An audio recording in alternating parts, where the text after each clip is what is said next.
What's going on, YouTube people? Welcome back to the channel. Thank you for joining me for part 10 of I'm taking Solihull Moors to the Premier League. In today's episode, we have pushed forwards to the 8th of August 2026. That means another pre-season is done. We're going to show you all the players that have joined the club and the players that have left the club, plus show you how we are looking as we head into the brand new season. Going to have a look at the squad depth, going to have a look at the finances and see how our job security is and those kinds of things. So as ever, let's jump straight into some transfer news, show you everything that has happened at the club. You can see there we have being as active as we could possibly be. Now, money has been an issue so far in this save, certainly raising some money, but we have kicked off the season in a way where we have generated a little bit of money. Unfortunately, that means that some of the names that you're about to see going out are ones that I didn't really want to sell but couldn't really say no to the deals. First one is O'Shea Ellis. He has gone to join Swansea's under-21s, it seems, but it was actually Swansea that came in. Now, bearing in mind we picked him up on a free transfer from Birmingham when he left. Played for us 16 times, scoring twice. To take 400,000, rising to 550, I think was a good deal. And I think it's one that we can comfortably look at and say it's one that's going to develop the club. The next one to go out for a cash fee is one that was a little bit shocking. I wasn't expecting to lose Harvey Williams-Honeyman so soon. Millwall came in for the player. They offered £1.5 million. Bearing in mind he played for us 86 times, scoring 6 goals. It was a deal that I think everybody at the club just wanted us to take. He himself kind of asked for the move in the end. Didn't really want to let him go, if I'm honest. But the money is most important, and we did say that when we started on the path of signing new gens from America with the dual nationalities, it's a chance to get us some funds at the club pretty much for free, and that's exactly what we did. Picked him up for nothing, sold him for £1.5 million. I do think if we could have got a bit further into the game before having to sell him, we could have got even more money, because I still think he's going to develop into a fantastic player. The next one to leave for a fee was Oliver Sayer. He's a player, again, we picked up from Birmingham City. Didn't cost any money. Played for us 7 times, did concede 18 goals. But we have allowed him to leave for £140,000. So not too bad in terms of making some money. A lot of the other players that you can see there are all loans. They've gone out on loan. So pretty much players that, again, we are looking to build for the future. And it's one of those things where we can just go out, or let the player go out and get a bit more experience in other teams' first teams. But that means that we have bought some players in, and I actually have spent some money this time, although not a lot. You can already see there it's 300,000. So the first thing that we did was bring in Kean Coleman. Now, he'd played for Leeds, and I actually signed him and didn't realise that I'd loaned him out. I'm going to hold my hands up here. It's one of those where he joined the club and I think he had asked to be loaned out, maybe. But there was a deal that got put in place by Crew. Crew came in and he's ended up going there. And stupidly, there's no recall clause either. So a player that I was looking for the first team when I signed him is now going to miss a season. The next player we signed was Patrick Gamble. He has come to us from Blackburn and Birmingham once again. So trying to keep it local in terms of the players that we are picking up, apart from the Americans, obviously. Another one, bit more experience as a defender. Good tackling, good jumping reach, those kinds of things. Only 22 years old. So again, one that can come in, can play a rotation type of game and see if he can get himself some minutes on the board. Next up is Jack Wells-Morrison. Now, I was really impressed to get this player because he has come from Crystal Palace. Another one was on a free transfer, so it's well worth picking those types of players up. I think he can play through the middle of the park, and he's going to be brilliant for us if we can get him working. Passing of 12, technique of 11, leadership of 12, determination of 15. The age of 22 is the type of player that we really want, both now and for the future. Next player we picked up on a free transfer was Chris Moore, another one coming to us from Leeds United. He has been at Barrow also, but again, a central defender who is not the tallest at 6 foot, but he's tall enough to do a job. He has good tackling, he has good positioning, he has good determination, heading, and a good set of physical stats. So I think he's a player who can come in and do a job for us at the back. Next up is Alex Murphy. He has come to us via Newcastle and Rotherham. He played 10 times for Rotherham. Another one that was available on a free transfer. And I think he will probably go in as our first choice left back. I do think there is a chance that he's better than what we have at the club already. But we'll have a look at the squad, playing in a little bit anyway. The next player that we bought was actually one that we paid some cash for. We bought Ibane Boat. He's a 23-year-old Scottish central defender that actually on paper looks really good. He has good tackling, technique, positioning, vision, work rate, determination is good. He has a good set of physical stats. And I think being a former Fulham player, he has been at Colchester and Carlisle too. But I think he's a perfect type of player for what we need in the division that we are in. Now, don't forget, we have aspirations of getting out of League One, so we're going to need players that have played at least in a high level. Not necessarily these players will have played hundreds of games at a high level, but they've been in and around players that are far better than what they are. Hopefully that can help us with the squad. The next player we brought in was David Agbontahoma, former Sheffield Wednesday, Boreham Wood and Shrewsbury player. Not too sure whether he's going to be a first teamer or whether he's going to be a rotation option. He's 24, so he's a bit more experienced than some of the other defenders we brought in. Again, good tackling, marking. He has a good set of physical stats. Determination is 16. There is still room for improvement, and our scouting system gave him a B+. It's another one that we picked up on a free transfer, and it's pretty low risk. The next player we brought in was Dejan Tetek, the former Reading and Woking player.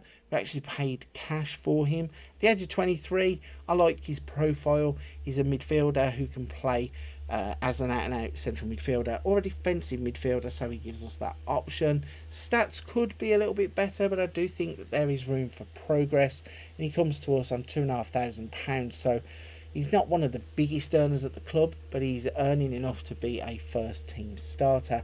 The next one we brought in was Cameron Plain. He's a backup goalkeeper.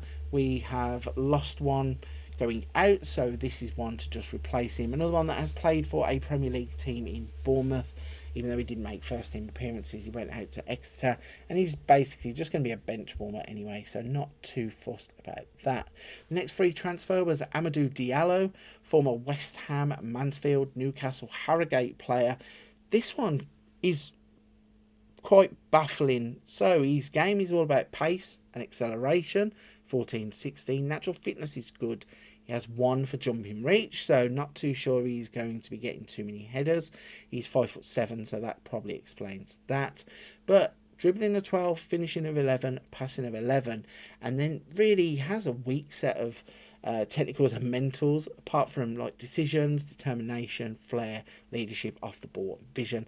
So he's one of those players that I think could be a purple patch player, and if he gets going at the age of 23, there's still a bit of room for development, but it's just one of those where, again, it's a free transfer, it cost us nothing, we will run with it.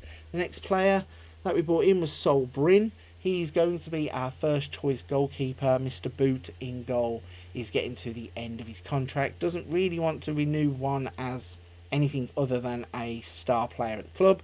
I wasn't prepared to give him that privilege. So we brought a goalkeeper in to pretty much replace him whilst he's still at the club. He's a former Darlington, Queen of the South and Middlesbrough player. I think he has a good set of stats, and he's going to improve at the age. Well, probably not improve too much at the age of 25, but he's the type of player who is going to improve our squad at this current time. The next player that we signed was Peter Smith, and this is now us going back full circle in the American regions. So Peter Smith is a right back, can play as a left back, can randomly play as a striker too, but we've signed him to come in basically as a wing back. He's going to be a bit of an understudy at the age of 18, but he is another one that is showing up with masses of potential, so hopefully we can get him either out on loan or get him in the first team and see how much he develops. The next one we have signed is Paul Marshall.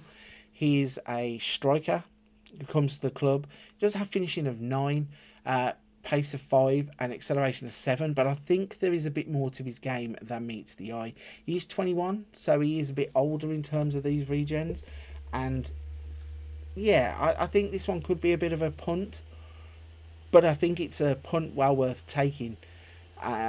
Again, cost nothing. He scored 49 goals in 117 games for Mississippi Brilla, so there is definitely something about him, and I think we can try and fine-tune him, see if we can get the best out of him. And the final player that we brought in was James Walker. He's an attacking midfielder who plays on the right-hand side, who we're going to instantly train to play on the left-hand side because we don't play with a right winger. So even though it's a little bit of an odd one now, it's basically one for the future once again. At the age of 18, he has good pace and acceleration. He has good technique, good flair, decisions. Determination's only 10, so he might need to be put in a mentoring group and try and roast him along. But I do think that in terms of him and Diallo on the left-hand side, we can have a couple of players who can interchange cup games, those kinds of things, and we are sound. So that is all of the transfer business done. If we go and look at the finances that are left at the club, so going into the next transfer window, the start of the season, we have got £2.012 million in the bank. Our wage budget is 69,000. We're spending 63. Looking at the club vision, our job security is only secure. We have a B+. The board are pleased with our leadership of the team. Last season's successes remain fresh in our memories. So only a mid-table season for us was the first time that we kind of had hit a bit of a roadblock, whereas the back-to-back promotions were good, but we weren't going to maintain that all the way. But this is the season again now, I think, with the players we've just introduced, that we can probably kick on and have a little bit more success there. Let's have a look at the squad up next. In fact, rather than look at the squad, let's go into the squad planner and look at the best 11. Be easier to do it that way. So as I said, Solbrin is now going to come in as our number 1 goalkeeper, and Plain will be our backup. We have Joe Newton on the left and Nathan Giblin, which is quite interesting because it's putting Peter Smith as a right back, not as a left back. So can train him to play both, I suppose. We've got Murphy and Forbes as a centre back. One and Forbes as the youngster. Then we got Boa and Chris Moore playing the same roles there. Matheson and Peter Smith on the right hand side. We have then got Wells in the middle with Christoph, Dempsey with Pinto, Dejan Tetek with Waite. On the left hand side we've got Springett and Diallo. So we've got 2 established players there anyway. So once we train up the American New Gen, we're going to have 3 players there. And at the top of the pitch we have Ian Beveridge, who is turning into a bit of a star, and Lee Elaine. And then we have Gary Oliver and Paul Marshall. So again, Paul Marshall coming out really good in terms of impressing the scouts. Just one thing to do here is click on Ian Beveridge. What a regen / new gen / wonder kid type player this is turning into. He's just 19 years old and he's really developing quickly. He's got 13 goals in 30 games for us. His dribbling has gone up, as you can see by the green arrow there, but in terms of his actual stats, when you start looking at it, he has an impressive set of technicals, mentals and physicals. Pace is the only thing that probably lets him down, but we're playing him as a striker, so balls in behind. I mean, if we highlight that position there, you can see his best positions are false 9, trequartista, deep line forward and advance forward. So the fact he can play 4-star in both of those means that he's more likely going to be playing in that area of the pitch. But he's definitely one to keep an eye on, and another one that I do think we're going to struggle to keep hold of him completely. There's going to be teams that start swooping around. We've managed to extend his contract to 2029, put him on £1,500 to try and ward some of the teams off. But with the likes of Burnley and Plymouth circling around, Burnley surely will be a big enough team to come and prize him away. Plymouth are the type of team that we are currently competing against, so I wouldn't sell him to them ideally. If we go back and look at the other report, so the assistant report, so it's Brin goal, Newton, Murphy, Boat, Matheson, then Wells, Morrison, Dempsey and Tetek, Springett, Beveridge and Oliver. So the strengths, the youth prospects, the players that we brought in, the likes of Elaine, Blades, Leighton Cochrane. Crossing is good. Goalkeeper depth is now good because we brought in sold Bryn to replace a goalkeeper that hasn't even left yet. Matheson is one of 4 good options at right back. Defensive depth is good. Goalkeeper is good quality in goal.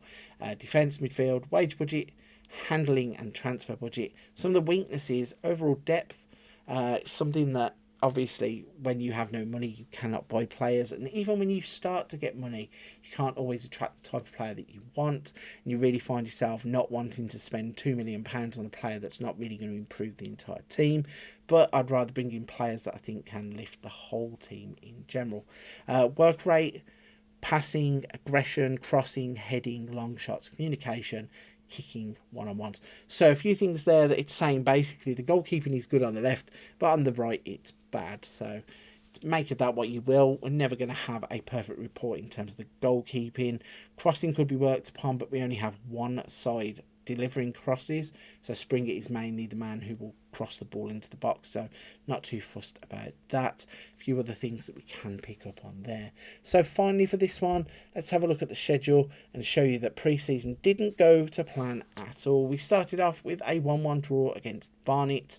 Torre getting the goal after Kanu had given Barnet the lead. We then played St Johnstone. We lost 1-0 to them. Utaro Oda, getting the goal there. Leyton Orient, we managed to beat them 4-0. Chris Moore, Thorndike, Diallo and Beveridge getting the goals in that one. And in the run-up to the start of the season, we lost 3-2 to Carlisle. Dan O'Brien scoring both of our goals, but Moxon, Woods and Solanke scoring for Carlisle. So that means that we are now at the 8th of August. And in the next episode, we're going to move forwards to the January transfer window, show you how everything is getting on in the first part of the season. And hopefully, we're going to have a really good crack at trying to get out of this league. Right then, if you're still with me at this point of the video, firstly, a big thank you. Secondly, if you could hit that like and subscribe button to help the channel out, really would appreciate it. Thank you for all the kind comments about the series. I'm so glad there are people out there that love minnows to giants challenges. Yeah, some of the comments really do show appreciation for doing this type of challenge, so I cannot thank you all enough. Please keep those comments coming. It really is nice to see them in the comments section. Before you go though, don't forget, as always, there are other things on the channel. There are let's plays, hints and tips, wonder kids, tactics, tutorials, a little bit of something for everybody. But for this one, I'm gonna leave it there. Thank you for watching. I'll see you on another video very soon.